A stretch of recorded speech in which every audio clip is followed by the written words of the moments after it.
Well, hello, everyone, and welcome. This is the Real Cine-Files. I'm Brandon. And I'm Mike. And we're glad you're joining us.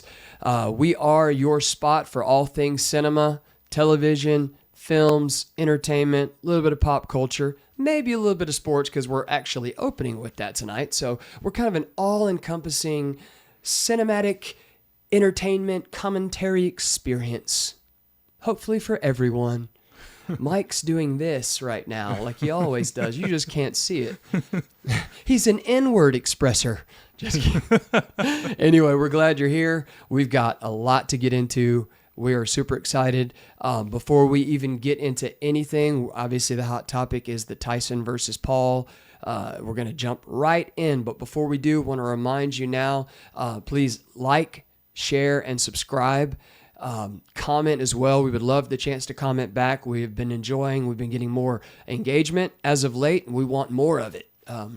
Even bring your hostilities if you must. We just want to talk to somebody besides ourselves. Just kidding. We don't talk to ourselves. No, yeah, we do.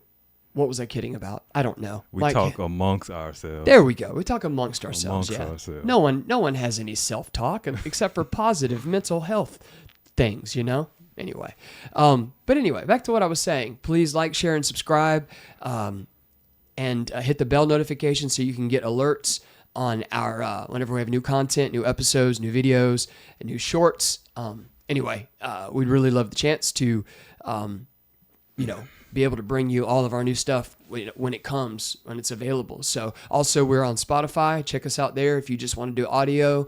We got RSS feed, Facebook, TikTok, all of this stuff. We don't have a whole lot going on with Instagram, but it seems to be tied to our Facebook, right? So I think it's mirroring what's going on Facebook. So we're on there as well. But you can find us. It's youtube.com/The Real Cine-Files, TheReelCinefiles. Spelling bee champion, never, but always dreamt of it. Just kidding. Also, you can email us if you want at therealcinephiles, spelled the same, at gmail.com. And Facebook, it's the same thing, facebook.com/therealcinephiles. And I think that's it. And of course, you can find us if you just search for us in Spotify. Anything else to add to that? Well, speaking of spelling bees, I was in one. No, you weren't. Yeah, I was. You were? Yeah, but I was so nervous. I got out on the first one. I knew how to spell the word, but I was just, had stage fright. Yeah, I was so nervous. Yeah, that's the worst, man. That's the worst. And then you realize, I knew that freaking word. You get off stage and you're kicking yourself. Oh my gosh, what was the word? Do you remember the word? I don't even remember the word, but I knew how to spell it. I would never be able to forget it. If that was me, I would know the word. It would be like Farfignugan. Yeah, they would give me a German word. I'm just kidding. I don't know why that's the word I thought of. Farfignugan. Good Lord. We all need a little more Farfignugan in our lives, don't we? Look that up, and you'll find the definition. I'm not going to share it with you right now because I don't know it. Actually, I did know it. I just forgot it. Anyway, let's get into what we're all here for. What we're here to talk about. Oh my gosh. So, okay, Tyson versus Paul. There's many layers to this conversation. Yeah. So let's just start out with this. Let's just keep it simple.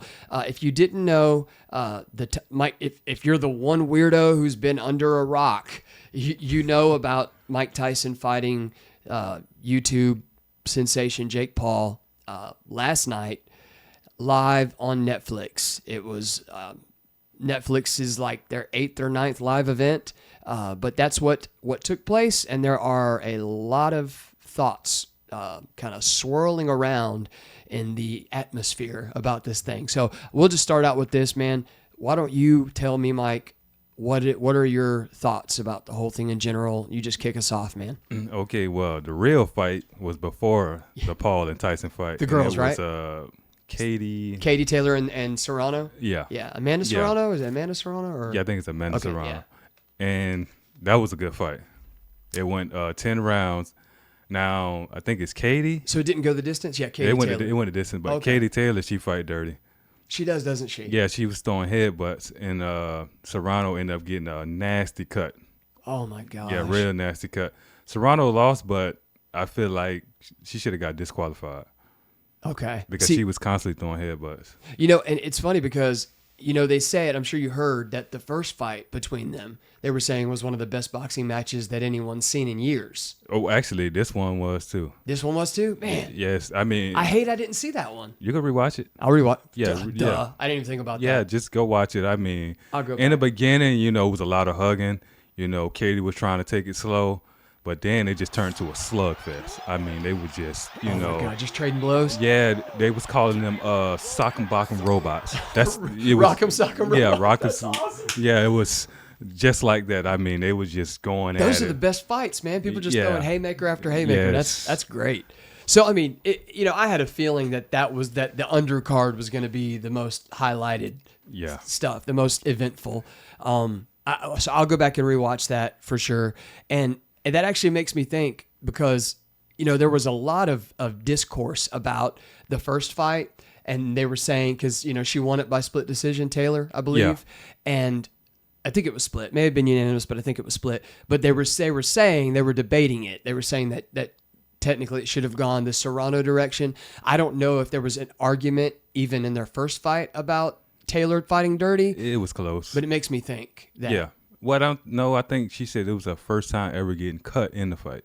Really? Yeah. Oh, my gosh. But they say most Katie opponents get cut in the fight because she throw headbutts. Oh, she's dirty. Yeah. She's dirty. And it seemed like Serrano had a better spirit about her, too. Just her tone when she spoke after in defeat, and her heart about her family and all that stuff, and how they've been, all that she's been going through. That's all that I saw prior to. Well, I mean, she got multiple belts. I mean, she ain't really losing on nothing. Well, that's true. Yeah. So, I mean, and then of course, wasn't it Taylor? She's Irish. She's like, oh, I don't know what she is, but I just know she fight dirty. Irish or Scottish, I don't know. It made me. I heard her talk and I heard the accent, and she was all I could think of is, oh, I'll stick my foot so far up your ass you'll be tasting toe jam for a week. I don't know if that's Scottish or Irish or English. I don't know.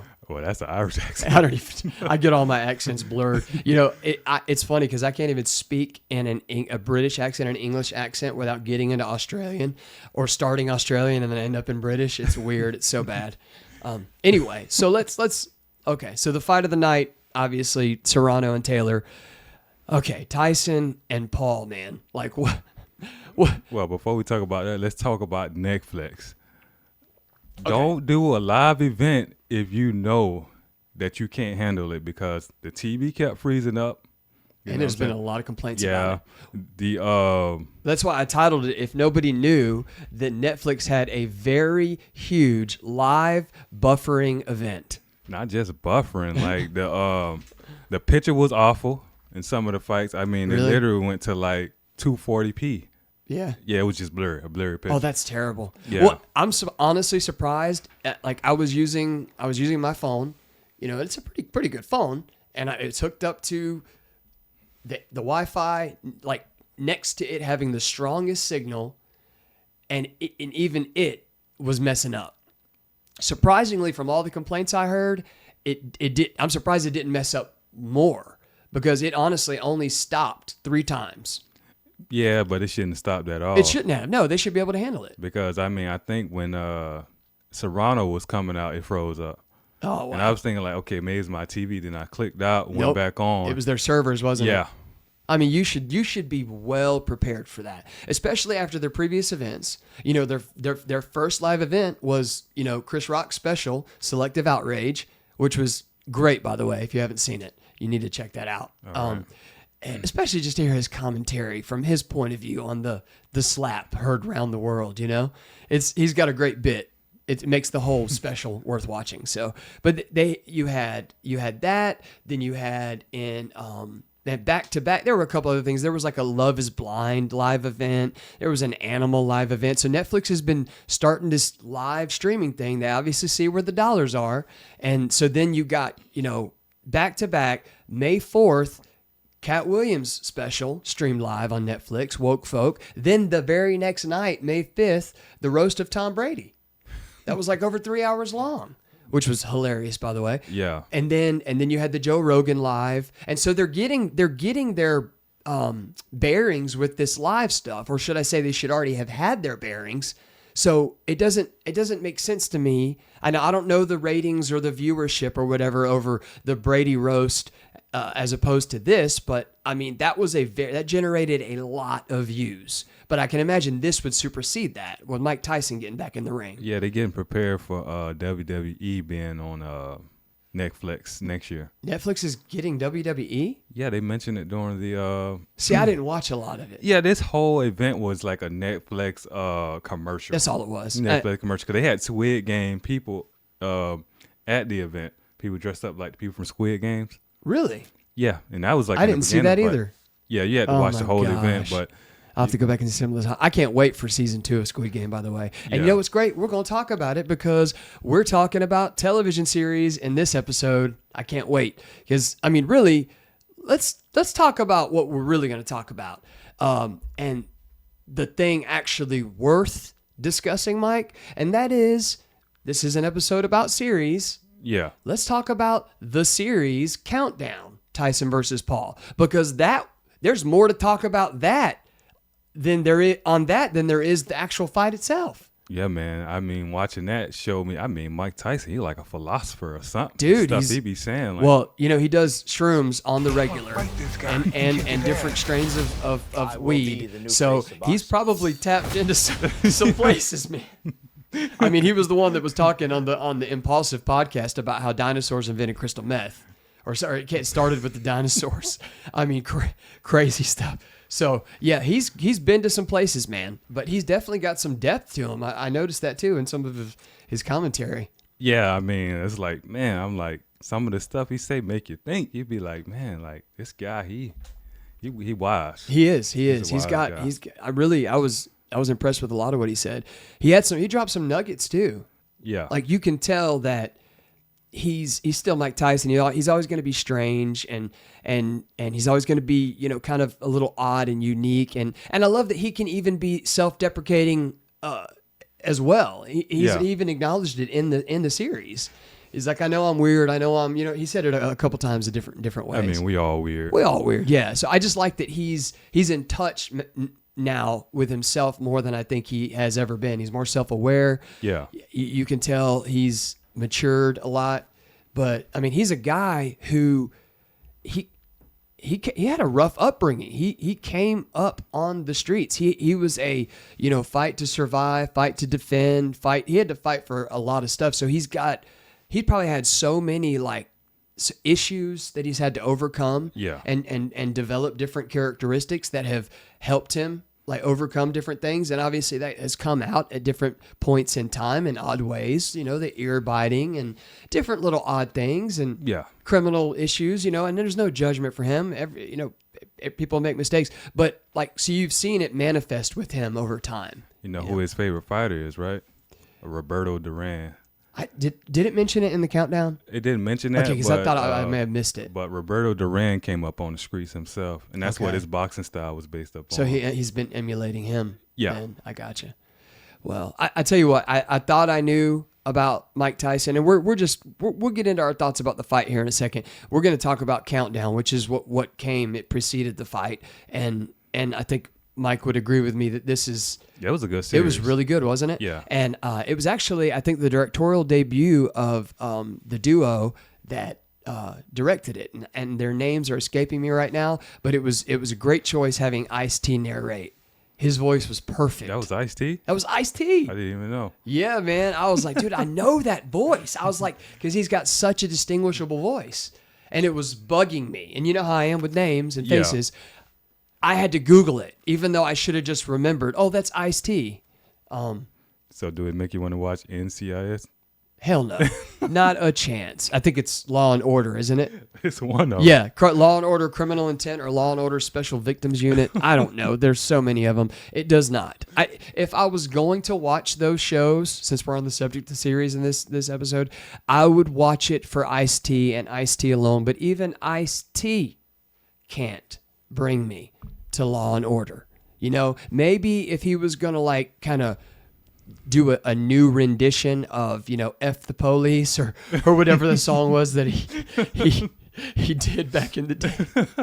Maybe if he were to find a way to incorporate that into an episode, I'd be all over it, man. I'd be watching it. But he can't say it because he's the police. He's the police. So he's clearly not going to. He's clearly not going to do that. It would be really funny though. It would make for a great change for Law and Order. Change the whole tone of the show. Turn it into a comedy, a dark one. It would make no sense. So, what's your thoughts on Logan Paul? Not Logan Paul, but Jake Paul. Okay, we're still talking about the series, right? Yeah. Okay, so. All right, we'll just do this in this particular order. Okay, we're just gonna say, I mean, it only gave us like one little abbreviated version of, and you can only do so much in a 3-episode, 30-minute apiece thing. What were you gonna say? Oh, I was just gonna say, well, what they gave us, they said he started on YouTube, right? Yes. And he said he was only getting like 500 views per, whatever he put on there. Yeah. And then he went to Vine. Okay, Yeah. it was Vine. Vine. They basically made their bread and butter off of Vine. That's where they really cut their teeth, if you will. And so here's the thing. I'm just going to go ahead and give a disclaimer here. And I know I'm not alone in this. I know that there are a lot of haters in the world. There are haters, and we know what a hater is, okay? And if we're labeled as that because of what we're about to say as we try and articulate our thoughts with precision, pinpoint accuracy, covering the truth objectively, not subjectively, then you know what? I guess we're haters. But really, truthfully, we're not haters. I'm sure we're going to get, labeled as that, and that's fine. I'm fine with that. I'm sure you are as well. We're just giving you a disclaimer. This is not with the intention of just downing the Pauls. And yes, we're there. You can't talk about one without the other, in my opinion. So we do have our opinions and our thoughts about the Paul brothers, do we not? Yeah. And so we're just letting you know now, we're giving you fair warning that we do not think on them favorably, but we're going to do the best that we can to explain why. I don't believe in anybody. Just like I know that we all do. We have our own presuppositions and preconceived ideas about people, and we have our prejudgments about people. Obviously, it's unfortunately what makes the world go round. Surprising it hasn't tilted on an axis with that being so out of whack with us. But I know that we all can be that way, but that's not what this is. I don't like being that way. I'm sure you don't either. Just all of a sudden having this innate, like, I just choose to not like this person for no real good reason. They just... Well, I mean, I wouldn't call it hate. It's just being honest. Being honest. Oh, and that's why I want to be. I want to be honest about why I do not. It's not just that I have a strong dislike and distaste for them. I don't have respect for them. Yeah, I don't. And obviously people always say, yeah, you may blah, blah, blah, blah, blah about Jake Paul, but you got to respect that he da-da-da-da-da, or he knows how to do this, or he made money doing that. Look, I get what people are trying to say when they say that, but I don't offer even that kind of respect. Well, I respect that, but that does not make you a good human being. No, of course not. That's the respect I'm talking about. I respect that you have been able to do this, and this, point A, B, and Z, but that's like just calling a duck a duck. It's not really it's saying anything. Like, it's not really anything that is merited beyond the bare minimum consideration of a human being. Oh, look, he did that. Good for you. Like, it just doesn't make sense. Well, people just need to learn to stop kissing ass. That's all. That's a lot of ass kissing. 100%. And so this is a long disclaimer, but I'm just telling everybody, look, if you love them, and I don't want to, piss in anybody's Cheerios, sorry for the euphemism, but look, if you grew up, if you happen to come across us and you are a big Paul fan, don't let that dissuade you from checking out our stuff. Having one opinion that you don't agree with is not enough for you to not visit our pod and consume some of our sometimes inconsumable content. Just kidding. Most of it consumable. But go ahead. Oh, this is what I want to say about it. I respect what they're doing. You see what I'm saying? Because it's a hard business. Social media is a hard business, and they made it big. It is. But the thing is, when you get big, you have to be humble. Yeah. And that's what nobody can stand. They are not humble. No, they're not. They got these huge egos. Oh, like I said, crazy. You have people constantly kissing your ass, telling, "Oh, you the greatest, you the greatest," but you fighting a dude who's darn near 60.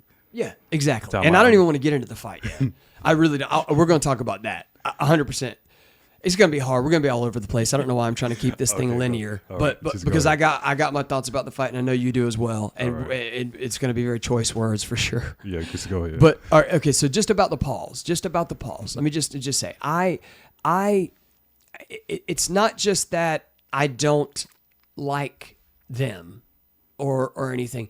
It's more than that. It's that I think that what they represent, in my opinion, is problematic on so many levels. I think that what they represent, and yeah, of course, someone could argue, well, they represent what you can do if you put hard work into it and put your mind to it. No, you're missing the point in what I'm saying. No, they represent a lot of things on the negative end for multiple reasons. And here's the big thing, okay? If I was ever, the only thing that you could pin a hater tag on me with is this. I will admit, like, I'm going to be the old fogey here and be like, and I'll say this. Okay, first of all, I'm just going to put it out there.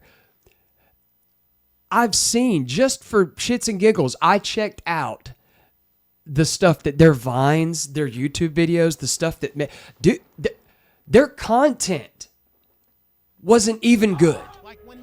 At least not to me. It's not interesting. And I'm sorry, like, look, I love seeing some goofy, crazy stunt type. Let's see if we can do this shocking thing in public.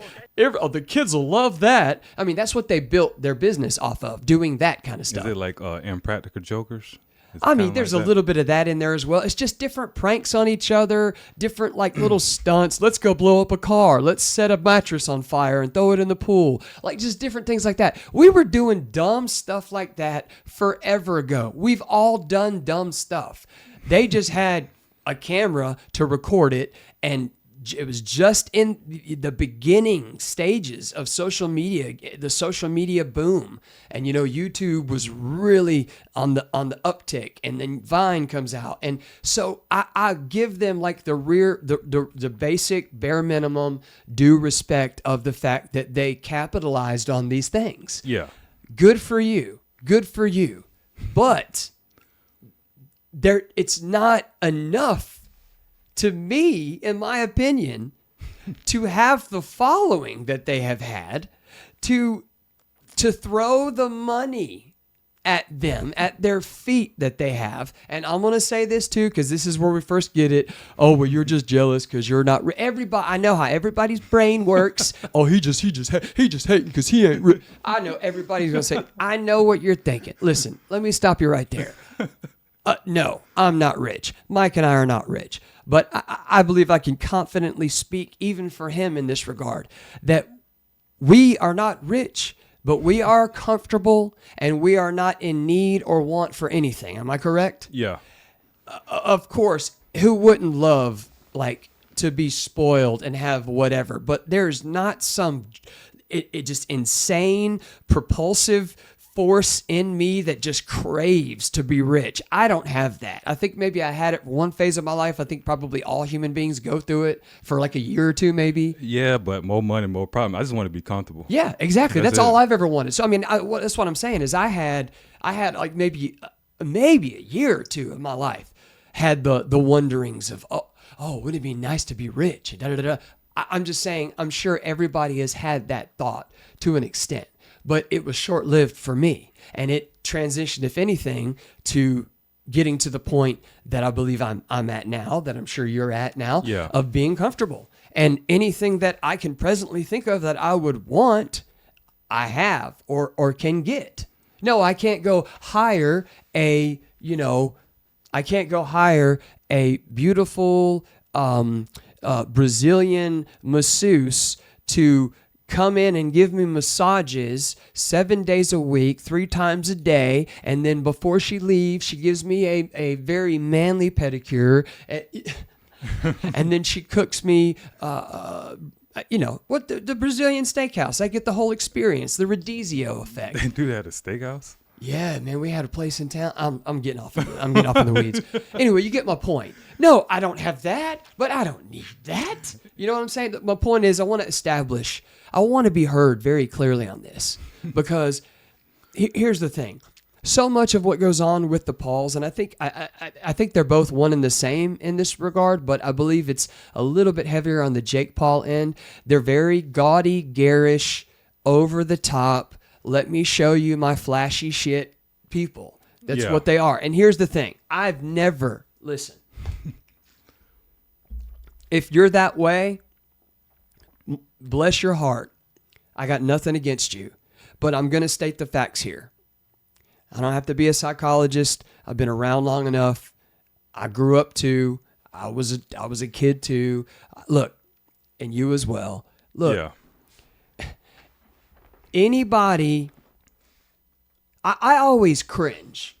See, the difference between me and you and the people that like love what they do is probably because they have that same wiring that the Paul brothers do.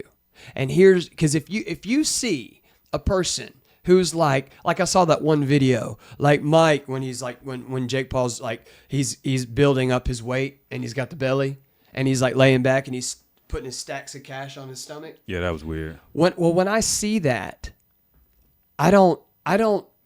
my reaction isn't, oh my God, look at all that money. I wish I had that money. Or, oh my God, look at him. He's doing so good. Or, oh my God, this is such a cool ass flex, man. Look at how he's doing, Mike. He's trolling, man. He's trolling. You know what I'm saying? I don't think like that. This is what I think. Yeah, that was just weird. I cringe. And this may have something to do with the way that I was raised, but I believe that we can both speak on this from a point of authority right now. Having established that we're both very comfortable and are good where we're at right now, okay? I'm sure we'll get billed as haters no matter what. So I'm going to stop trying to explain it. If you don't believe it now, then you'll never believe it, and this isn't for you. Okay, I'm a hater. Okay, yeah. I'm going to say I'm a hater. Call us a hater, yeah. That's what a hater is. But look, here's the thing. Anybody who does that, I cringe when I see that, because anybody who does that is a very insecure person. Insecurity, people don't, I don't think, catch this, or maybe people know more than they put on. But you want to know what the greatest cover for insecurity is? Pride and arrogance. They go hand in hand. They're the greatest couple doing the tango, and they cover over each other. One covers over the other. The other accentuates the other. It depends on the situation. But here's the thing. A person who needs to show off and be flashy, don't get me wrong, there's a difference between wanting to look nice, wanting to have a good appearance. I'm not talking about having a good self-image and good self-esteem. And you get what I'm saying, right? Yeah. I'm not talking about that. Yeah, we want to be our best, and we want to be perceived a certain way. There's not a human being that doesn't. I'm not talking about that. I'm talking about the need to flash all these things. A narcissist, somebody that seek attention. Well, yes, and narcissistic personality disorder, one of the main underlying attributes of their characteristics is a deep-seated insecurity. A lot of people don't think that. A lot of people think that people that are narcissists, they love themselves too much. Let me drop some facts real quick. A person who truly esteems himself rightly, and I know you know what I'm talking about from a spiritual standpoint. Yeah. A person who truly loves himself, truly has a correct and sober and balanced view of himself, does not need to act that way, does not need to prove anything, does not need or have the compulsion or inclination to, let me show you what I got or what I do. And you see what I'm saying? That's not how it works. Yeah. When you show me a person who needs to tell you how much they love themselves, or needs to tell you how much they have, or needs to convince you who they are by all of A, B, C, D external things. Yeah. I will show you a person who is deeply insecure, because a person who loves themselves does not need to do that. Yeah, you're right. And that's the issue. So when I see that, I see someone who doesn't love themselves. I don't know if it's a mommy issue, a daddy issue, a peer issue, stunted growth. Obviously there's, and I get it. Both the Paul brothers, they are Generation Z, and I'm not picking on generations, but Generation Z, every generation has got their poor characteristics. Even Generation X, my generation, which I just got done boasting in the last episode of how great we are. I'm just kidding. But we all have our flaws. There are different, aspects, attributes about us that are typify what our generation is all about. Yeah. And theirs is a lot of what being narcissistic, and everything is quick fix. Everything's fast money. We want to get TikTok famous overnight. Instant gratification. There's no self-control. There's no constraint. Lazy. And that's the problem. I mean, we worked with one of those people. And so it's just one of those things, man, where that's what you're dealing with. And so when you're dealing with that, I get it. My heart goes out to that type of person and individual. My heart actually does go out to the Paul brothers because, and I'm not being facetious. When I see them, I see two boys in men's bodies. Yeah. Who have not matured, who have not grown, who have, I'm talking about, gotten on the fast track to fame and money, like beyond their wildest dreams and imaginations, I'm sure, and many people's. But you know what happens? You even just said it, more money, more problems. Yeah, because, once you set an image for yourself, you got to keep it up. You see what I'm saying? Mm-hmm. And they got to keep that image going because, just say, tomorrow they lost everything. Those people that was around them, they're going to be gone. Exactly. You see what I'm saying? So, having that money, you really don't know who your friends are. No, you don't. So they don't really care about who you is. They just care that you got money coming in. Exactly. And so you'll never know who your true friends are. There are different ways that you can test it out, but you get what I'm saying. It's just that little skater chick going to be gone tomorrow if you lose all his money. Exactly. She said, I thought he was weird when I first met him. She still think he weird. Of course she does. But money talks, man. Yeah, money keeping her around. Exactly. And people want to say, oh no, true love is, but come on, man.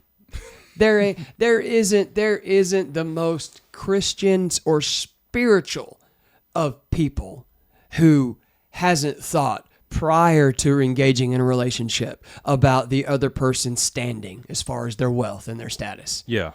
It doesn't exist. Everybody thinks about it. Everybody's motivated by it to some extent, and it is a factor. You are not an exception to the rule. I don't care who you are. No, I don't believe in love.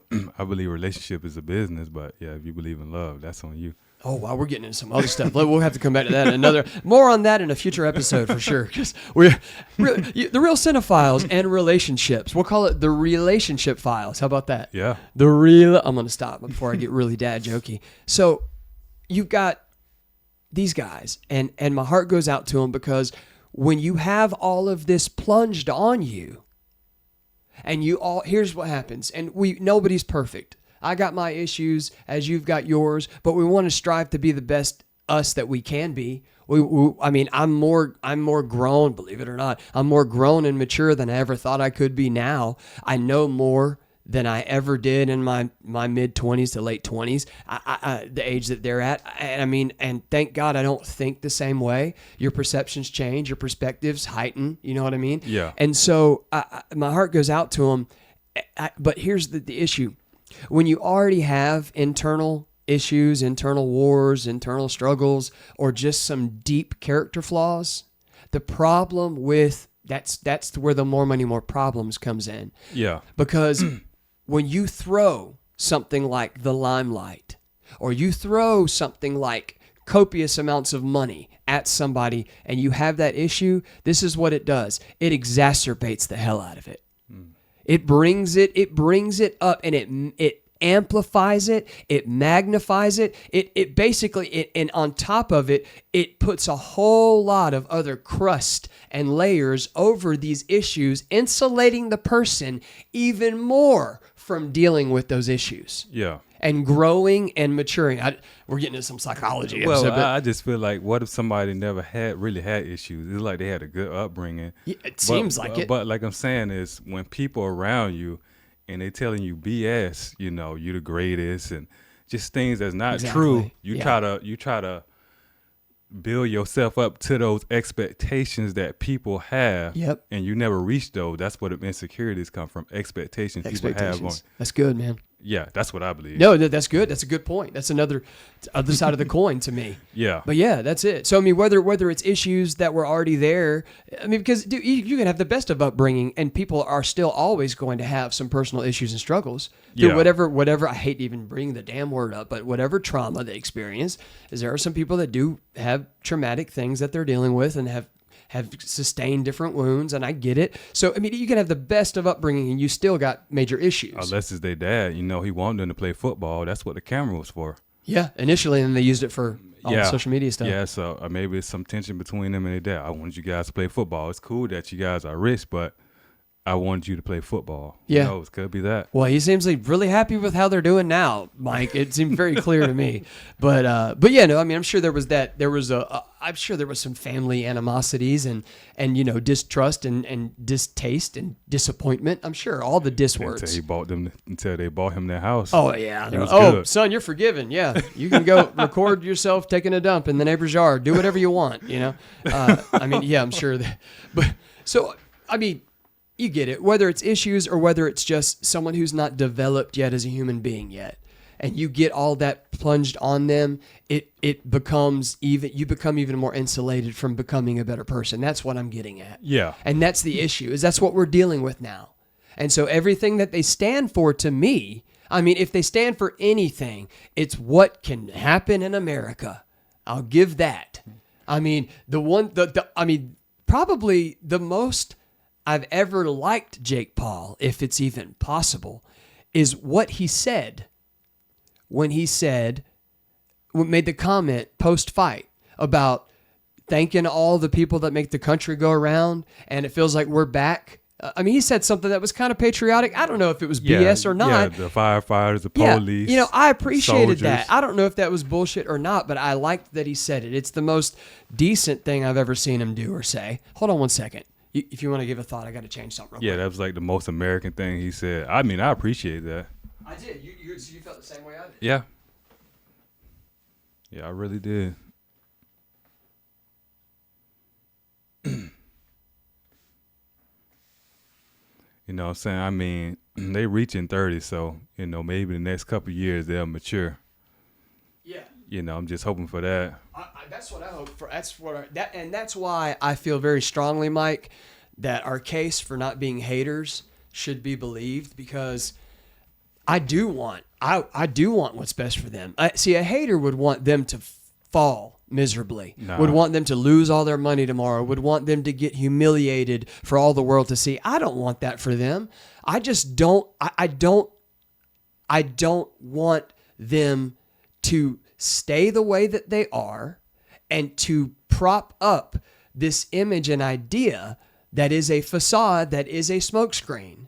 And the problem is, that's back to what I was saying with what they stand for, what they represent, because that's what's going to happen is a lot of kids are going to buy into that nonsense. And that's why I have a problem with it. They got them kids hooked on that Prime. That's what it's called? Yeah. Prime, yeah. Sports drink, yeah. I've never even tried it, but yeah, I mean, that's the whole thing, is that I want them to be, I would like for them to be more savory human beings that are contributing more to the world, that are using their platform for a little bit better, even if you're not going to be a great, I'm not saying be Mother Teresa. I'm not. Could be like Mr. Beast. Yeah, I mean, that's one thing. Yeah, that guy's awesome, man. Yeah, he's really, really cool. I mean, he's done very well for himself. The thing is, they don't have to be Mother Teresa. That's not what I'm saying. I'm just saying, don't be what you are now, because the idea that it breeds, it's just going to perpetuate that mentality, and that's not. I don't want to see more of that. Because, you can teach what you know, but you reproduce who you are. And all the people that are following him, that are following them and the idea, they are going to be, it's like spiritual multiplication. Oh, I know what you mean. You see what I'm saying? And that's what a lot of those people are going to have the same kind of idea. And it's empty. It's empty. So anyway, I've spoken enough on that. Honestly, I wanted to get into this, and we got plenty of time anyway. You're going to get that phone call. You're going to be like, you want a box?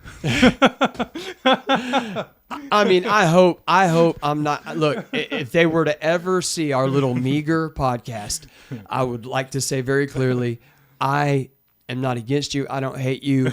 Good for you. I just wish that you would be better human beings, you know? And here's the thing. Let's be honest, dude.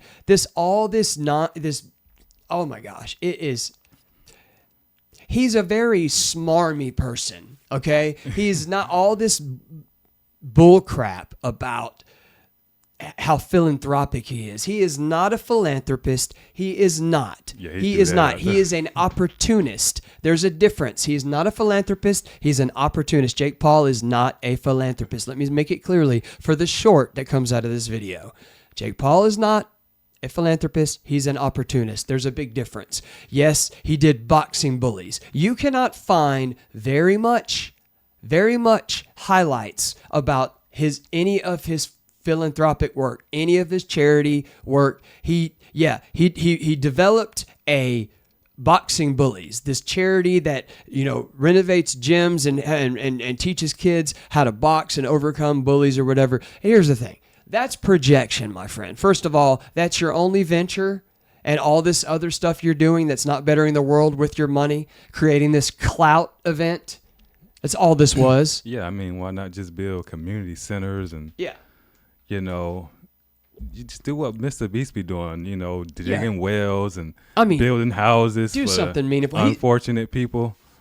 What he's doing here is trying to satiate his guilty conscience. He's trying to kind of curve that edge, kind of soften the edge, because, I mean, I'm sure you probably, if you didn't see the hints of it in the Countdown series, which was, again, by the way, if you haven't seen the Countdown series, you know what? You could take or leave the damn fight, okay? But go watch the actual Countdown series. It's really good. It's well done. If for nothing else, you get kind of a little bit of an idea without the full truth being revealed about why so many people do not like the Paul brothers, or Jake Paul specifically, but you'll really get to see a lot of Mike Tyson, which that's what I love the most about the series. So check that out. But and I lost my thought that fast. It just came in. It just came in and it rested and it flew away. Yeah, you were saying something about this series and, you know, getting the idea of why people may hate the Paul brothers. Yes. Okay. So this thing, the projection, the boxing bullies, it kind of gave a hint of it in the series, but you didn't see it so much in Countdown. But you can definitely look at all this stuff on YouTube. It lives on YouTube. He is reported, I mean, first of all, look at his early content, which is not consumable to me. It's not that entertaining. Like I said, we were doing more interesting, I mean, really dumb stuff. If people knew the stupid stuff that we did growing up, you probably got some thoughts too that you did, different ideas. I mean, this is the dumb stuff they're doing, nothing compared to the dumb stuff we did. I honestly don't think it would have been good for our stuff to go on social media. I mean, these guys came out of nowhere. I mean, I never really heard of these guys until like a couple years ago. Just boom. And, you know, even Jake Paul getting on Disney Channel, which obviously you know why that would be short-lived because of the type of person he was and everything that had happened that took that contract away. But what I'm getting at is there's enough history there and evidence and personal reporting that the kid, I call him a kid, they're kids to me. These men, Logan and Jake Paul, he was a bully himself. Oh, he bullied somebody on Disney?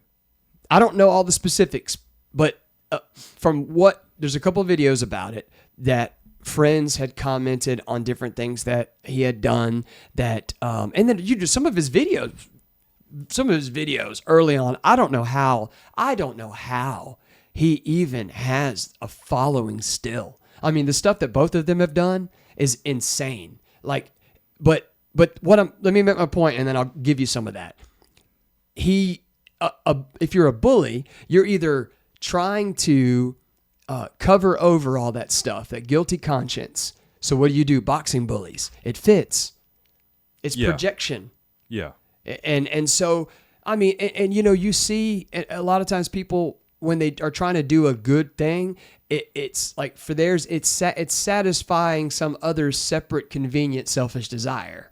it satisfies another circumstantial thing. Well, he's still a boxing bully because he bullying washed up boxers in the ring. Oh, yeah. It's crazy. I mean, yeah, he's still a bully. Yeah, but anyway, enough about that. But you get the point. So he's not a philanthropist, all that junk. And I mean, the least he could do is he's going to give all of his purse to the renovate gyms in Puerto Rico. Like, good for you, dude. But if that's all he's ever going to do or ever done, I mean, come on, dude. What is that's nice, but the world needs more than that. Less fighting and more exactly. Other things. It's just we could come at it from so many angles, and I don't want to beat a dead dog. It's just ridiculous. There's different things that have happened, and I'm again, we're not haters. They're not good people. They don't represent much of anything. Obviously, it's a new era of WWE. I stopped watching wrestling years ago. It's not even a Vince McMahon owned thing anymore. It's another thing entirely, and that's been the era. His kids got it. Didn't you see the Vince McMahon documentary? Oh, I thought his kids was in charge now.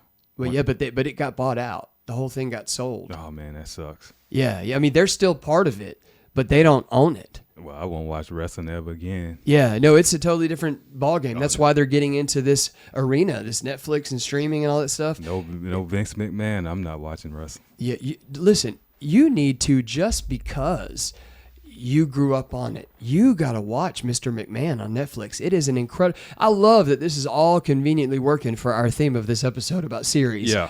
Listen, I'm telling you, the docuseries, I think it's 6-episode docuseries called Mr. McMahon. It came out just a couple months ago. It is fantastic. It is fantastic. It's very telling and it's very exposing, but it's so good, Mike. You have to see it. Okay, I'm gonna check it out. Yeah, please watch that. But that's when you find out what happened with the deal and stuff. But I'm gonna watch it with my dad since he's a huge. That would be a great thing for y'all to watch. He would love it. Yeah, he would love it. Y'all, he would find a lot of new, interesting, bits of history and factoids that you can step away with. But the thing with Logan Paul coming in to WWE when he did it, it was a new era. It's not even the same animal anymore. It's not something I would follow anyway. I don't even know what point I was making, but prior to that, I'm saying that would be the only thing that I would say that I would honor him for, or would ever be even remotely interested in. But it's not during an era of wrestling, professional wrestling, that I follow or care for or respect. And it's just how he got into it is not really that, it's not that interesting to me. It's not impressive. So with the exception of that, there's nothing else there. It's surprising that, to my previous point and to yours, that they even still have a following after all the stuff that they've done. It's unbelievable. And I'm not a big, proponent of cancel culture. Obviously, we mock it on here. But I'm surprised that their cancel didn't take and remain. You know what I mean? Man, you'll be surprised how many people probably still follow Diddy after all the stuff he did. Oh, I'm you sure. Still got people defending him. It's unbelievable. Yeah. And because, they will never be the first to be identified or as someone who is alongside Diddy. They don't want to be seen in that same light. So they're going to do everything they can to spin it so that they don't look like they were, that they'd be implicated, or that they would be somebody who would, but you was probably at one of them parties though. Exactly. They don't want to even come off even remotely close to being complicit in anything with him, knowing about it, guilty by association. So a lot of people are, if there's somebody jumping up real quick to defend him, just know what that screams. You know what that screams. Yeah. But anyway, you had the whole Logan Paul. He did in the suicide forest in Japan. They found a dead body hanging there, and they went and recorded a viral video. Yeah. I mean, why would you do that? That's disrespectful to the dead. Oh, it's beyond, exactly. That's just one point right there, yeah, Mike. That's disrespectful. But the fact that he's come back from that, and just all the other stuff that Jake Paul's done, I'm done talking about it. If you don't know right now, I've talked obviously more than I should have on it, and more than Mike, but we both made our points. You should know now why we feel the way that we do about the Pauls and just there's so many other things that could be said that are probably more compelling than what we've already said. But let's get into the fight itself. Let's get into the fight, and let's just talk about this just total and utter waste of money, and just, I mean, the word clout comes up. It's clout money, and it just what Netflix. I mean, come on. And I got secondhand embarrassment from that fight. It was horrible. Did it not make you feel awkward and confused the whole way through, like conflicted in your feelings in multiple ways? Yeah, because in my mind it's like, okay, I don't know whether Mike Tyson is just not trying, or is he old, or is this fight fixed? I was like, all these things I'm trying to figure out, because he wasn't letting his hands go. He wasn't. Threw 97 punches, landed 16. Yeah, because usually in boxing, when you slip a punch, that's when you hit. You counter. Exactly. He was slipping, but he wasn't countering. Yeah. So. And then he was doing this weird, he mentioned the biting fixation. Yeah. I was trying to figure out what the hell he was doing too. They were commenting on it the whole time. Roy Jones Jr., he said he's seen him do that a lot in the old days. But I was thinking, like, Mike, let your hands go. Yeah, he wasn't doing it. You're slipping. You're not hitting back. You know what I'm saying? You know, you got, Jake Paul over there fighting like an amateur. Yeah. He's throwing jabs or whatever. And I'm that's like, all he was doing, man. Just let your hands go. So I don't know if it was fixed or whatever. I just want to see. I don't think it was that. I think it was. Yeah, Mike is old, but still. Like I said, when you slip a punch, you can hit back. Yeah. Because you exposed. So if I jab and he slipped my jab, my body exposed. So he could hit me. He was doing no countering at all. Exactly. So my thing is he let Jake get up on points. And like I said, because he came out swinging. Yeah, he did. And, first 2 rounds he came out swinging. It's just like somebody probably told him, no, just dial it back. So I feel like for Jake Paul, next fight, he has to fight in another boxing league. It can't be on the MVP. It has to be in another boxing league. Most valuable promotions. With that on the nose. Somebody. He don't have to be a professional, but he has to be at least an amateur with a decent record. Yeah. It has to be, because I want to see him fight somebody who's legit. Yeah, I agree. And there's been so much debating on his legitimacy or illegitimacy, and it's ridiculous. I mean, he's good for an amateur, but he's no pro. Yeah, that's what I'm saying, and that's what I was telling the guys last night. I was like, man, I never said that the man can't fight.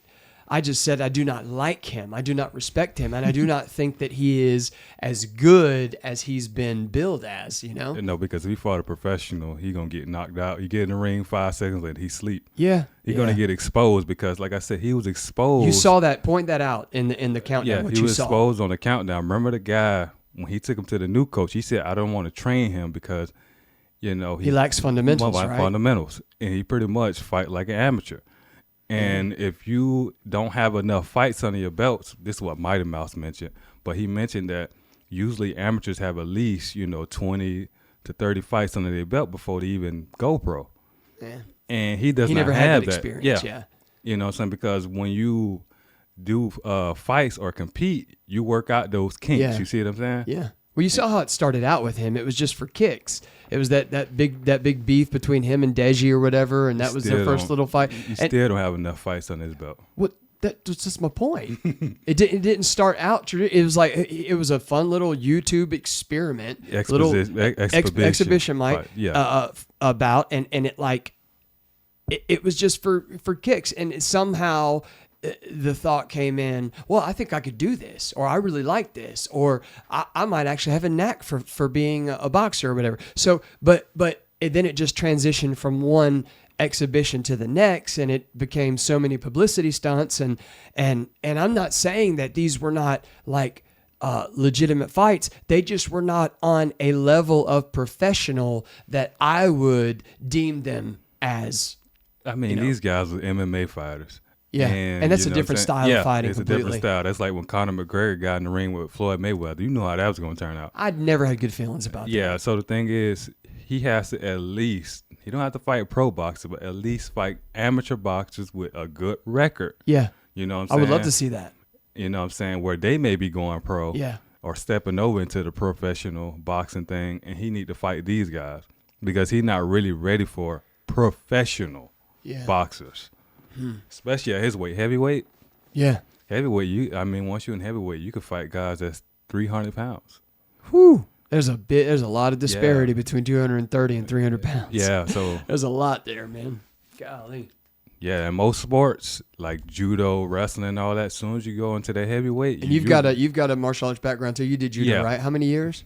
I did it for like 2 years. Okay. And I'm about to get back into it, but yeah, you'll fight anybody. Wow. Yeah. And that was like a good that taught you a lot about the nature of training and like what all it entails and like just different like what is considered taboo. Yeah, and that's why I look at the Mike Tyson fights. That's why I said I don't really believe it, because we had Sensei Gus. I think Gus was in his 70s. He had 2 bad knees. I never sparred with him, but everybody said Gus is a monster. He was a 5-time world champion judo guy. Oh my gosh. And everybody said Gus is a monster. You get in there with him, you're gonna get toe up. And this guy was in the 70s with 2 bad knees. Oh my gosh. And that says a lot right there. Yeah, and then I went with Sensei N. He was a little older than me. And this guy was a monster. That was the first time I really got hurt by anybody sparring. I mean, this dude was an absolute monster. And where did he hurt you? Everywhere? Or he flipped me and I landed on my back. I couldn't break fall properly and I just hurt my back. I know that hurt, man. Yeah, so and he was telling me, he said, yeah, it was one guy I could never beat. So that's when I knew it was level. This guy's a monster, and this guy's that he can't even beat. That's what I'm saying. You see in boxing, there's levels to it. So this guy calling himself a professional, it's levels to it. It takes years. Yeah, he's not climbed the ladder, so to speak, in the traditional or orthodox way. And I'm not saying everything's got to be orthodox, but there are certain things, there are certain fundamental setups that are there for a reason. Yeah, I would never respect him as a fighter because, like I said, some people they said as young as 8 years old boxing. Yeah. And it takes years to become good at something. Yeah. Years. And this all was the conception of YouTube beef. You know? Yeah. It's like, come on, man. Yeah, you got to fight people your age. Yeah. Stop fighting. I mean, it's the same thing, too, the vice versa with the whole boxing and MMA thing. It'd be the same thing. Boxers have not had very few occasions that it's happened where they've gotten in the octagon, have not had good success. Yeah, they get tapped out. I mean, it's over, tapped out or straight knocked out. But the tap out's easy for them. UFC 1, they had a boxer in there. I think he got tapped out by one of the Gracies. Yeah, Hoist Gracie probably. Yeah.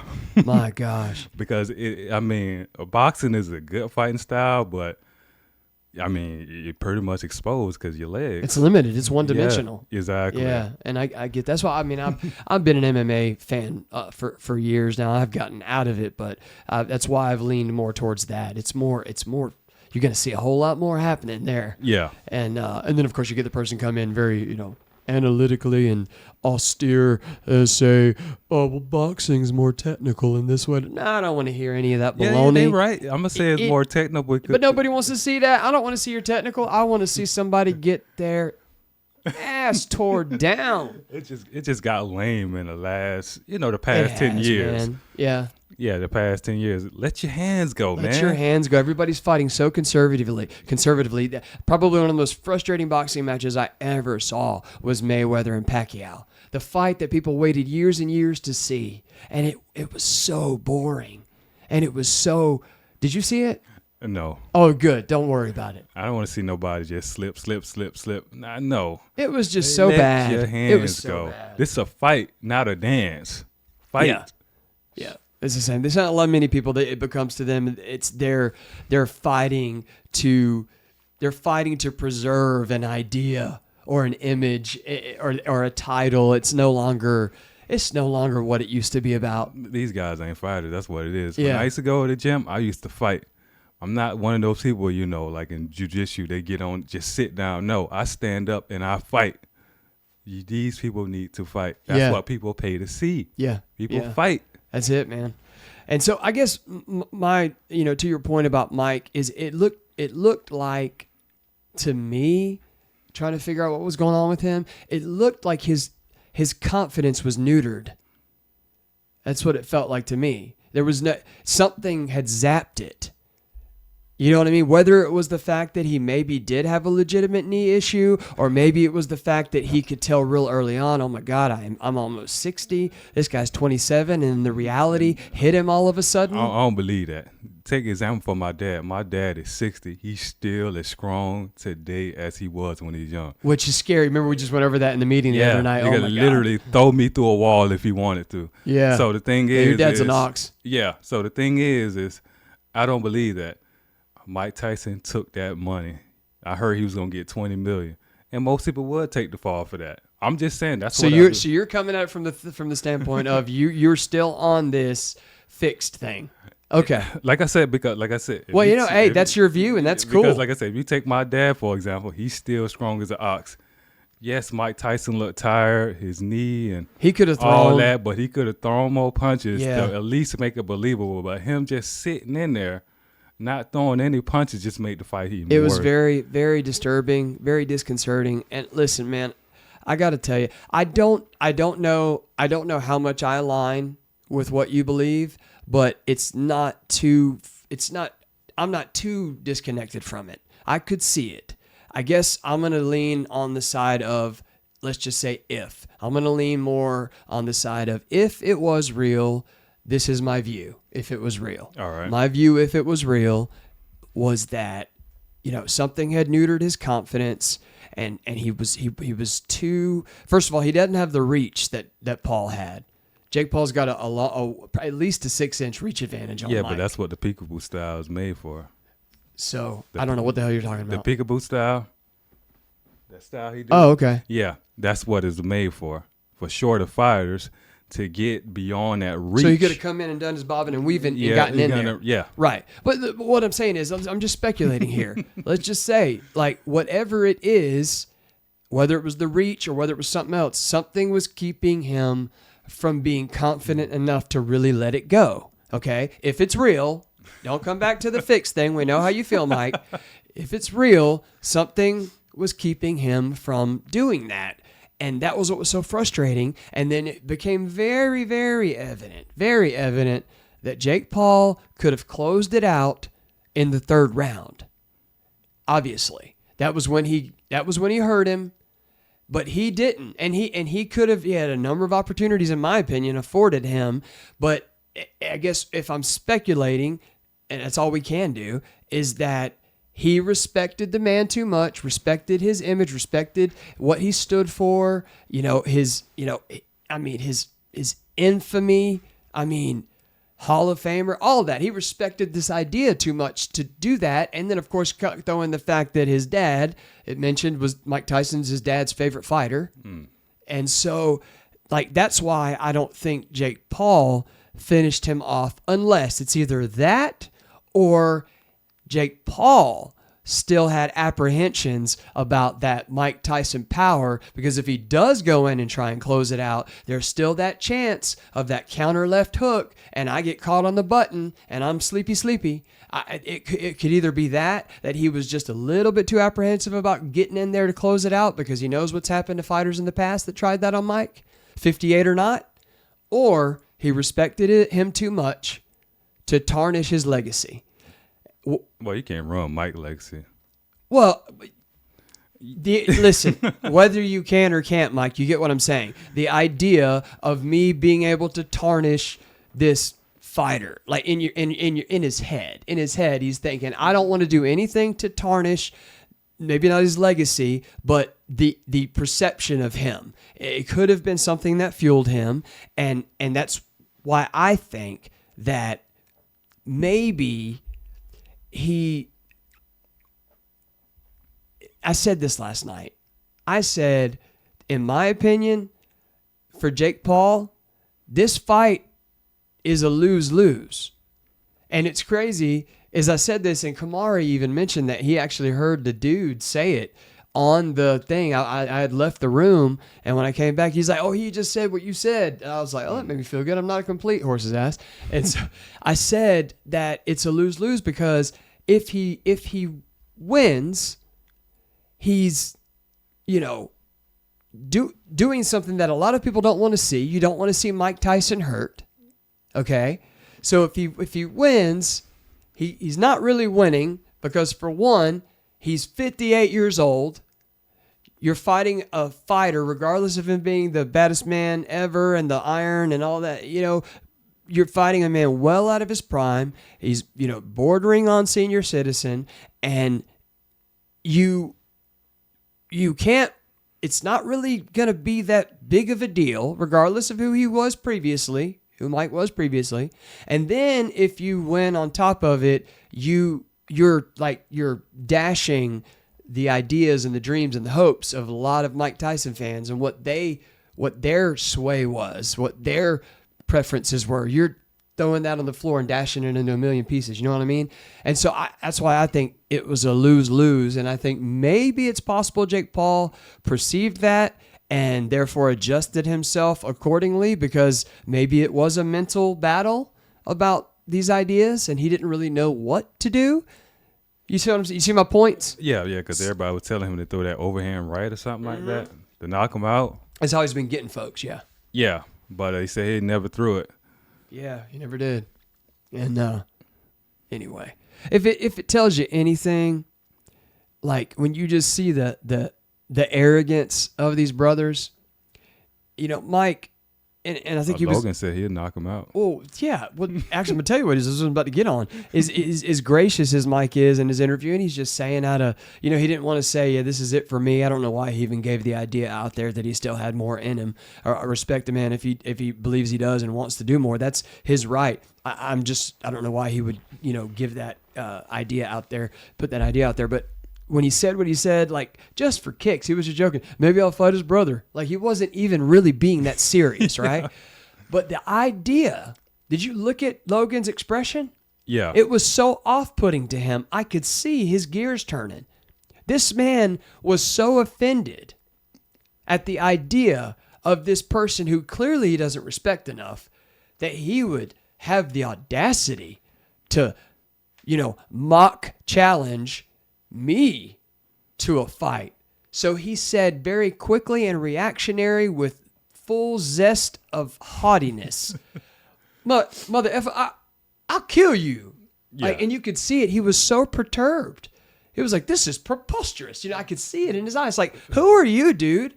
He couldn't even see the joke or the levity in what Mike was saying. Well, maybe in his mind, like, you got to beat my brother first. Yeah, I mean, I don't care what was in his mind. The point is it was a reaction of pride.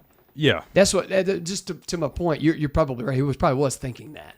He was probably thinking, well, you didn't even beat him or whatever. But the point is his reaction. I'm just doubling down on the spirit of these brothers. Yeah. So I mean, they horrible people. They really are. It's like, dude. I mean, yeah, they're. I'm sad to say there is a demographic out there that they're gonna slop up everything you're spitting out, and they love it. They love your flash, and most of that speaks to because you're one and the same. You have that same deep-seated insecurity. So that part in you. Look, most of us, Mike. Look, I was a kid too. You were a kid, but guess what?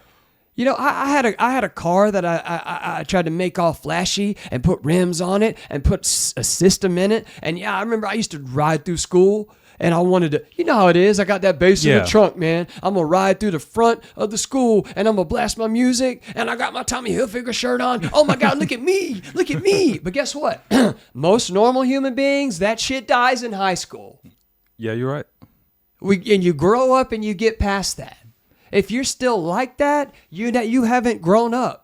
So unfortunately, I guess what it says to me is that there's a whole lot more people than I am comfortable with knowing are out there that resemble that same type of idea, that ideology. Unfortunately, it's not a dichotomy like you would want, where they would be at odds with the way that they think and the ideas that they put across, the mentality that they uphold. Now, I wouldn't be surprised that most people that follow them are foreigners. Like that's actually very good. Because I hadn't thought about that. A buddy from Haiti, and he said, they used to watch the soap operas, and that's how they thought America was. So maybe people think, the Paul brothers, that's how America is. And when they come to America, maybe that's what they're going to be or can get to be. Huh. That would actually be some very interesting those would be some interesting analytics to look at. I'd be curious to see where the majority of their following comes from. Obviously, we got some idiotic Americans, lots of them, that I'm sure just like faint, faint over them like they're Michael Jackson or something. But the American dream was a white picket fence. I mean, what happened to that? Exactly. It's become something else, man. What happened to that? It's I don't know. It's something else. It's just glitz and glamour with an OnlyFans backdrop and TikTok fame. Yeah. You know what I mean? That's the dream now. It's crazy. Yeah, it was being comfortable. You know what I'm saying? Yeah. Settling down, having a wife, having children. Now it's just, like you say, famous. Yeah. Being famous. Something else, man. It's something else. It's crazy. And look, and anybody I'm not downing anybody. Let's be clear.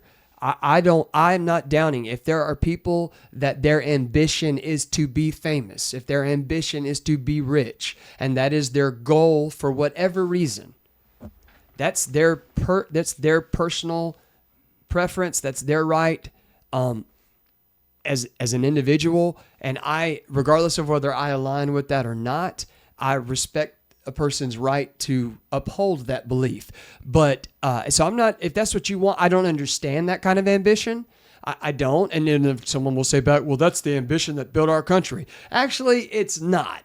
It's not. But people will say that is what's driven the country. No, I believe that you are an outlier. If you are, not every actor got into acting, and this is a movie about movies and shows, and so we're talking about that. Not every actor got into acting because they just wanted to be famous. I'm sure there are some that did. So I'm not saying anything out of the ordinary. I'm just saying, like, if someone's ambition is to do that, is to be that, that's their choice.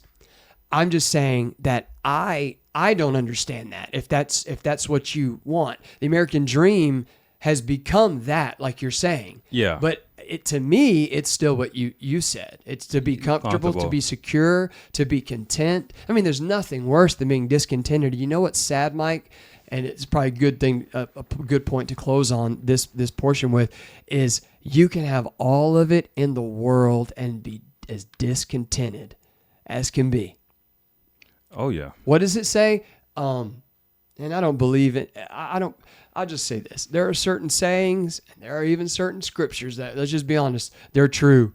There are some people that say, oh, there's a saying that says blah, blah, blah, blah, blah. They don't even realize they're quoting the Bible when they say there's a saying. Yeah, I mean, if it's in the Word, it's true. Yeah. So. What does it say? Godliness with contentment brings great gain. Yeah. There's nothing worse. And I think it's in that same portion. We're also your Bible podcast. Welcome to the Real Cine-Files. I mean, it's part of the narrative of what we're talking about. It's in that same portion, I believe, if I'm not mistaken, where it talks about, people misquote things all the time. They say the saying is that money is the root of all evil. Well, that's not what it says. It's the love of money. Okay. And that's in that same scripture, talks about contentment. So there's a yin and yang there. There's a back and forth there, a contrast between, a correlation, I should say, between money and contentment. See, because how many people in the world have got all the money in the world and they are as far from content? They will tell you they are. They need BetterHelp.com. They need their online therapist to get through the day. And look, I'm not mocking therapy. Therapy is a good thing. I'm just saying they'll even admit that that doesn't answer all the problems. So let's get back to the dream of what contentment is. Yeah, do we want to still see people out there that can do things with their talent? We're not anti-social media. We're using our platform as on social media. Let's see talent. Let's see. Well, I love entertainment. We consume entertainment. We discuss entertainment. We're not talking about people not doing things. Being, you're either a producer or a consumer, or you're the rarity of being a moderately both producer and consumer. But most of the time, people fall on one of the sides of those lines, a producer or a consumer of content. Well, I think to sum it up is, it's cool that, you made it and all that, but, at the end of the day, on my mind, I'm not thinking, I wonder what so-and-so is doing. I wonder what type of car so-and-so. I do not care about that. I really do not care. Oh, I wonder what Floyd Mayweather's driving. I don't care. I don't understand that kind of thinking. Don't care. I've been removed from that for years. Have you as well? Yeah. And that's what I'm trying to get to is I'm not trying to knock people that are that way. I'm just trying to point out that is not, let me look at both cameras for this. That is not a healthy way to be. That's not healthy.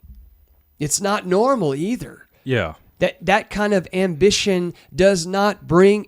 Here's the thing. If I had to say anything, it's this. Ambition does not always lead to contentment. Yeah. Depends on what your ambition is for, you know? So anyway, this is all kind of an all-encompassing sort of episode, and I'm glad. I wanted to share these points. You said some incredible stuff. I wanted to be able to, you know, articulate some of these things. I hope I made some sense, right? Yeah. And I think that we needed to be able to say these things and unpack it a little bit so we didn't just say, well, man, they just suck because of blah, blah, blah, blah, blah, and not even give a reason for it.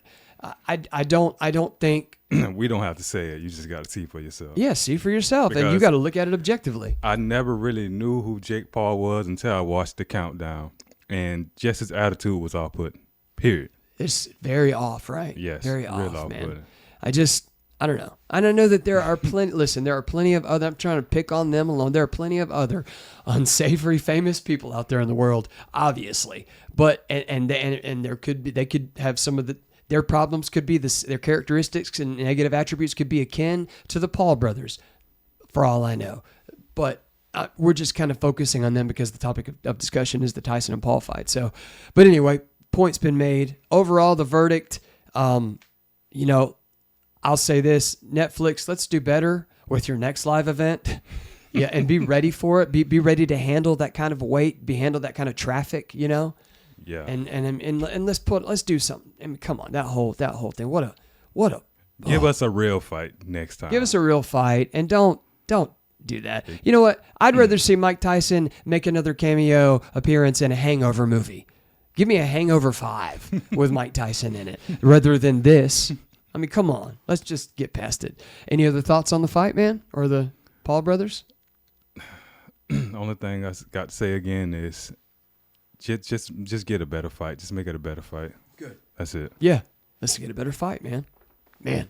I'll tell you what. I think that's a good stopping point. Take a break? Yeah. Sound good? All right. We'll be back. Don't want to miss the next portion.